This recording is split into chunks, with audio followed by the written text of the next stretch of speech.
Shalom. First and foremost, I want to give all honor, glory, and praise unto Yahweh, Bahashem Yahweh Shai, Bahashem Rakakwadash. Double honors to our apostles and our elders of Great Millstone, and to our teachers. I say Shalom. This is basically going to be about the U.S. Space Force. All right, because Trump is trying to set up a U.S. Space Force. All right, which people don't really understand what the purpose of the U.S. Space Force is.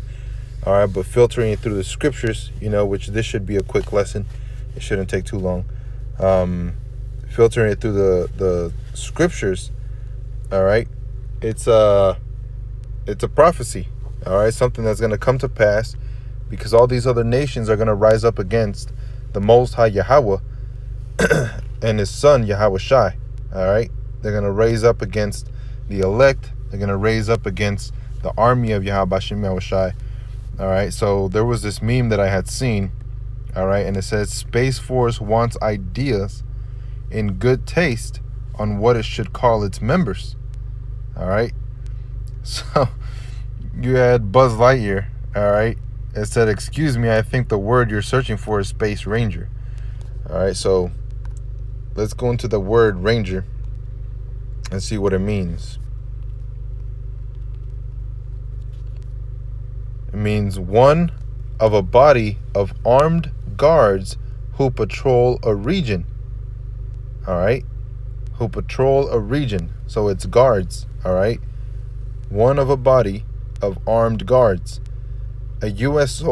soldier in World War II, especially trained for making surprise raids and attacks in small groups. All right.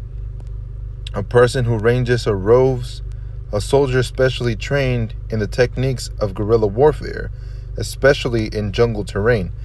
All right. So it's talking about war. All right. Warfare, war. So this Space Force, all right, is really talking about a war. So actually, let me get Revelations. What was that? 18.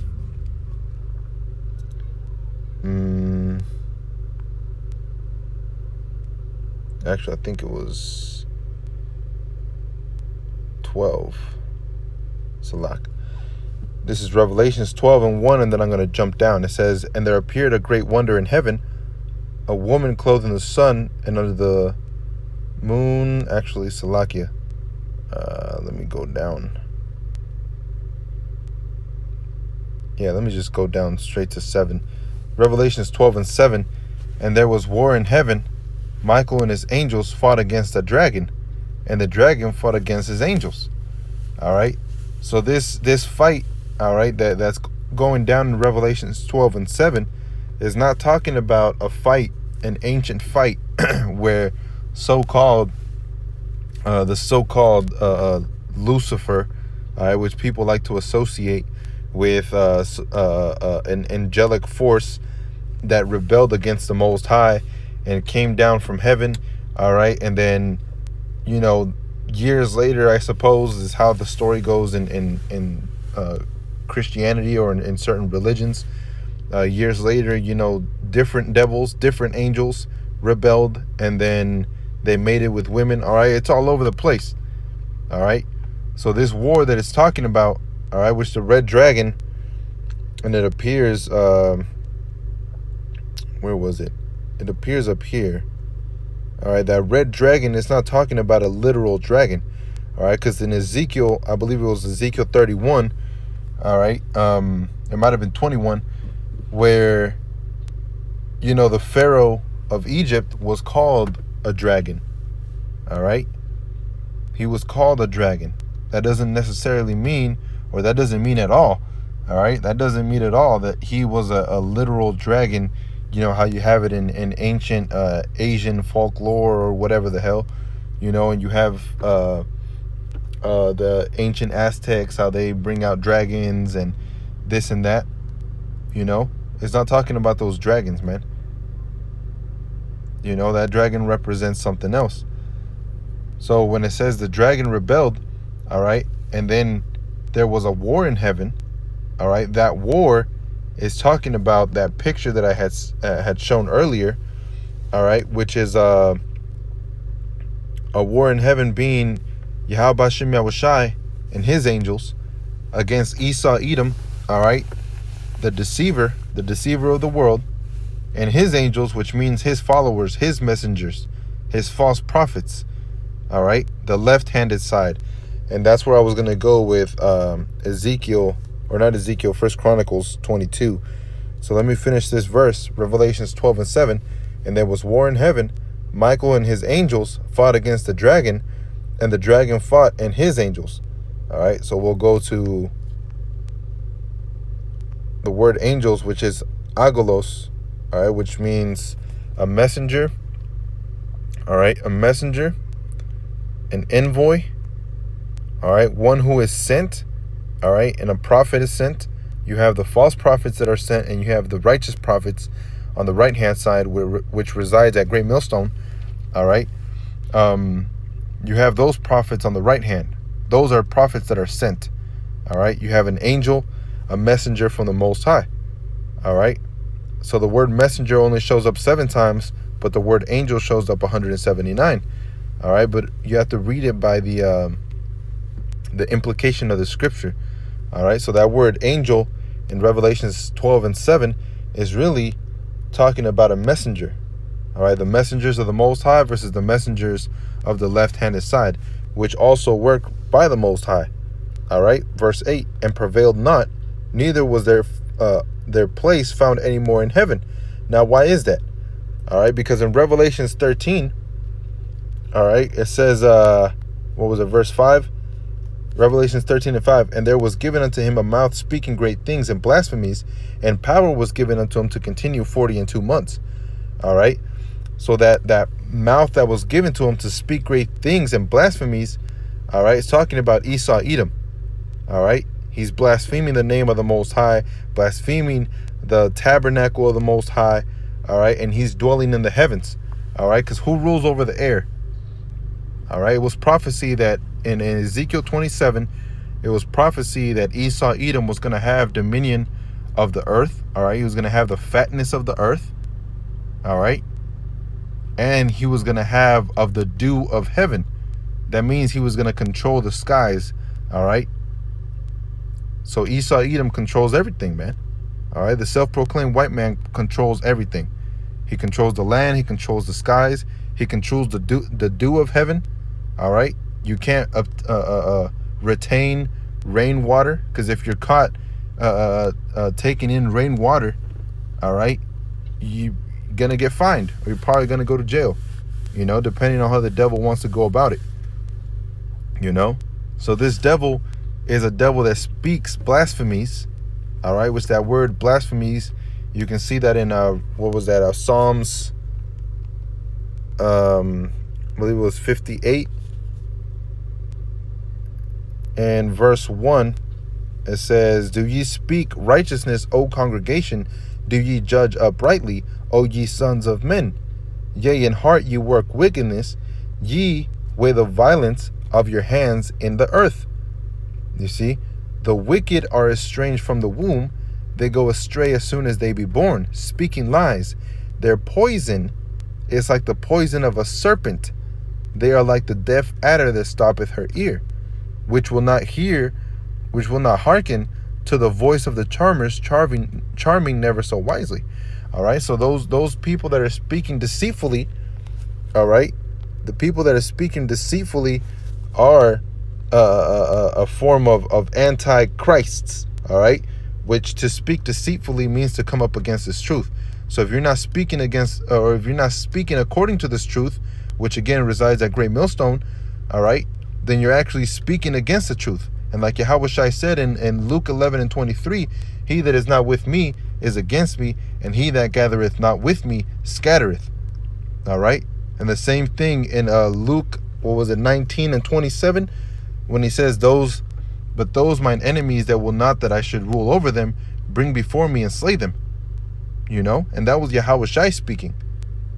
You see, so when you speak blasphemous, means you're speaking against this truth. All right, let's look up that word blasphemous. So like at 13:5, that word blasphemies, let's look it up, and then we'll go into the Greek. It says to act or offense of speaking sacrilegiously about the Most High or sacred things, profane talk. All right. And who is more profane than Esau Edom, according to Hebrews chapter 12? All right. So, a more profane person than Esau Edom, who for one more cell of meat sold his birthright. All right. Seeing that he would have inherited, he was rejected. You know, he was rejected by the Holy Spirit, man. So, and there was given unto him a mouth speaking great things and blasphemies. Now, is it not written in Psalms 55 as well that he, though he spoke, Salakia, how does it go? Smoother than butter, man. You know, because that's how this devil is, man. He speaks smoother than butter. All right. He has our people thinking that, man, you know, this man loves us. The way that he's speaking about Israel, man, the way that he's speaking about, you know, the Negroes, the way that he's speaking about this man actually loves us, man. All right. But they're bugged out, man, because that's the same thing he did to the Native Americans. All right. The same thing Christopher Columbus did. The same thing the conquistadors did. All right. It's the same story over and over and over. It's played out, man. That's why you shouldn't judge according to just, you know, what you want to hear, man. Because that's what Esau Edom is going to give you, what you want to hear. That's why you have, all right, the goat that has the two horns, all right, which represents, you know, the Democrats and the Republicans, you know, in the book of Revelations. You have that goat that has the two horns, all right, and he's not a goat, Salakia,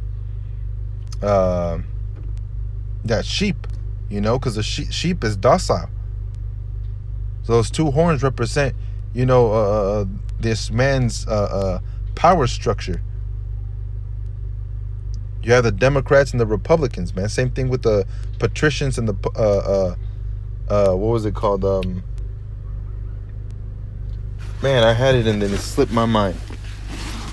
You have the patricians and, man, you had two sets, two different political parties in the Roman Empire, you know, and those two political parties are basically what dictated the rules and everything that would come out. Same thing as the Democrats and the Republicans, you know. That's the same thing, man. You see, and that's his little power structure that he's got going on, man. All right. So whenever he spoke to the Native Americans, all right, whenever he spoke to the so-called Latinos and the so-called natives, all right, he spoke to them like he was their friend. And then what did he do? Well, with the Aztecs, all right, when he spoke to the surrounding cities of the Aztecs, because they didn't want to serve the Aztecs anymore, all right, because you had a hierarchy, all right, and, you know, the surrounding cities would pay tribute to the Aztec Empire. So what did this devil do? Well, he came over here since he couldn't beat Issachar, all right, since he couldn't beat them in war, he decided to have them join him, all right, to go against his own people, you know, or their own people. So you had Issacharites going up against Issacharites, man. You had Israelites going up against Israelites, siding with Esau Edom to take him down, you know, and that's how he took them down. The same thing with the Native Americans. He had them signing papers, and they believed that Esau Edom was with them, all right, and some of them didn't even believe that, but you know, he made it seem nice and dandy, so they believed it. So this is Psalms 55, and let me start off at I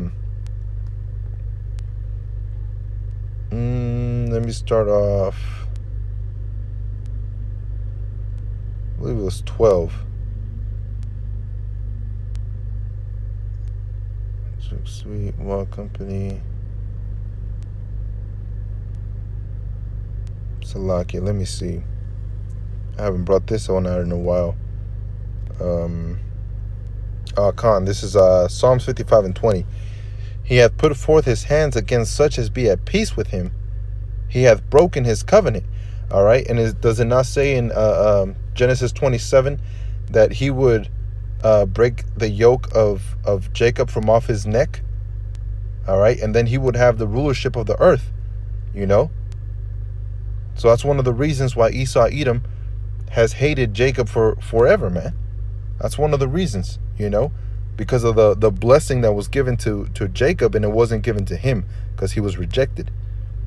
It says, the words of his mouth were smoother than butter, but war was in his heart. His words were softer than oil, yet were they drawn swords. All right, so with the Native Americans, he told them, yeah, man, you know, we're going to share this land. This land is my land. This land is your land. All right, from California to whatever, however the song goes. All right. And then whenever the Native Americans turned around, he stabbed them in the back. He sent them in a trail of tears, man. All right. He sent their asses packing, you know, because this man doesn't love you. He doesn't. He likes to preach about the love, all right, but he doesn't want to show it. He wants you to show it, all right. He has double standards, you know. So going back to Revelations 13:5, it says, and there was given unto him a mouth speaking great things and blasphemies. And like Yahushua said in John 8:44, all right, you are of your father the devil, and the lust of your father will ye do. All right, when he speaketh of a lie, he speaketh of his own. Why? Because he's a liar, man. He was a vagabond from the beginning. All right, and that's talking about Esau Edom. It's not talking about some random angel up in heaven named Lucifer that the Most High loved above all the other angels, and then out of nowhere he just rebelled. All right, that's not how the story goes. It never ever says that in the scriptures, ever. You know, and you have jakes that don't understand this truth.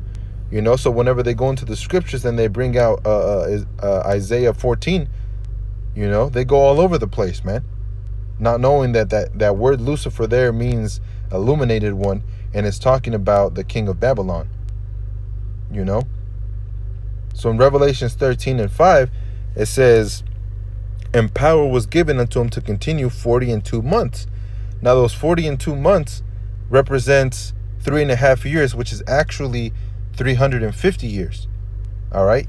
So from 1620, 350 years later, around 1969, 1970 is when the prophets started coming out. All right. Starting with Abba Bivens. All right. And you had Apollo 11, Apollo 12, which were successful missions. And then at the beginning of 1970, you had Apollo 13, which was a failed mission. All right. It was a failed mission. And that was around the space of 350 years, or after 350 years. So let me get it was in Ezekiel, I believe, if I'm not mistaken.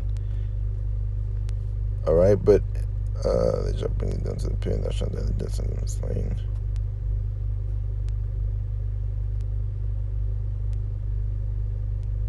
Where was it?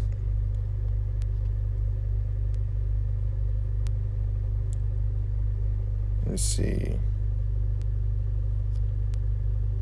Oh, that shucks other side of the eagle, and that shucks the. Oh, it was Obadiah, Salakia. And we all know Obadiah chapter 1 is talking about Esau Edom and the uprising of Israel, and then the rulership belonging to Yahweh Ba'ashem Yahushai. All right, so Obadiah 1:4 says, though thou exalt thyself as the eagle, and though thou set thy nest among the stars, thence will I begin to bring thee down, saith Yahweh. All right, so whenever the Apollo mission started, that's when Esau Edom started setting his nest amongst the stars. All right, you have the space station, and now you have the Space Force, which is being created, all right, by Donald Trump. You know, it says, thence will I thence will I bring thee down, saith Yahweh. All right, so he started bringing you down after you went up to the stars, you know, which is just a form of speech, you know. Once you reach your height, the Most High is going to begin to bring you down. It's the same thing he did to Alexander the Great. All right, which I wouldn't even doubt, you know, Donald Trump being elected again, and Donald Trump actually being Alexander the Great in the reincarnation, you know. But it says once you begin to set your nest amongst the eagles, all right, in the stars, thence will I begin to bring thee down, you know? And that's what the Most High has said, because you started coming down around 1969, 1970, which is when the prophets started coming out, you know? That's when all these things really started happening, you see? And that's all according to scripture, man. You know, so you trying to build this space force, all right, really just validates the scriptures, you know? So let's go back to Revelations 12 and verse 7. And there was war in heaven. Michael and his angels fought against the dragon, and the dragon fought and his angels. All right, so when Yahweh Hashem Yahushua comes back, he's coming back with an army, all right, of the right-hand side angels. You know, he's coming back with an army. So that goes into the UFOs, you know, what the world calls UFOs, all right, but through scriptures that it's actually called the chariots of Israel, all right. Those chariots of Israel is talking about the so-called UFOs, you know, completely advanced technology way beyond anything that Esau Edom has, you know. So he's going to try and fight against that, and that's why he's creating this space force, because it's already written, you know. So Revelations 12 and 8, it says, and prevailed not, you see. So this devil's not going to prevail against Yahweh Hashem Yahushua. It says, neither was their place found anymore in heaven, you see. So that goes into Obadiah 1, you know, talking about when you build your nest amongst the stars, thence will I begin to bring thee down, all right. So that's talking about a war that's going to happen and not a war that happened already, you know. It says, and the great dragon was cast out, that old serpent called the devil and Satan, which deceived the whole world.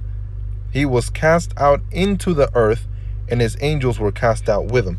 All right, so let me get Isaiah 47 and verse 1. Come down and sit in the dust, O virgin daughter of Babylon. Sit on the ground, there is no throne, O daughter of the Chaldeans, for thou shalt no more be called tender and delicate. Take the millstones and grind meal, uncover thy locks. Make bare the leg and uncover the thigh. Pass over the rivers.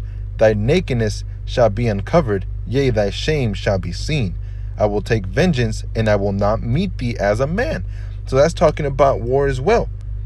All right, so that war that's coming is actually the destruction of Esau Edom. All right, and though some are going to hide out in their bunkers, all right, they're going to go into their caves, they're going to hide out, they're still going to be found out and taken into slavery, according to Revelations 13 and 10, you know. So going back, where was I? Revelations 12 and 5, and I'll read that again.